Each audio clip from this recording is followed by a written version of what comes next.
করতে পারেন। যদি আপনার হাতের কাছে কম্পোস্ট সার না থাকে তাহলে অবশ্যই শুকনো গোবর ঝুরঝুরে করে গাছের চারপাশে দিয়ে দেবেন।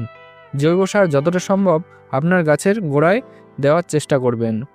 জৈব সার যতটা সম্ভব আপনাদের গাছের গোড়ায় দেওয়ার চেষ্টা করবেন এবং এটি মাটির জল ধারণ ক্ষমতা এবং গাছের পূর্ণ শক্তি বৃদ্ধি করে, সেই সাথে মাটির পুষ্টি গুণাগুণ দীর্ঘ সময় ধরে রাখে এবং গাছকে দীর্ঘদিন হেলদি রাখতে হলে অবশ্যই আপনাকে কম্পোস্ট সার প্রয়োগ করতে হবে। বন্ধুরা, এবার গাছের দ্রুত বৃদ্ধির জন্য প্রয়োগ করব সামান্য পরিমাণ ইউরিয়া সার।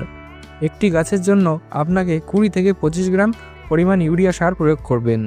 অবশ্যই চেষ্টা করবেন গাছের গোড়া থেকে দূরে দেওয়ার জন্য, গাছের গোড়ায় দেবেন না, এতে করে সাইড এফেক্ট থাকার সম্ভাবনা থাকে।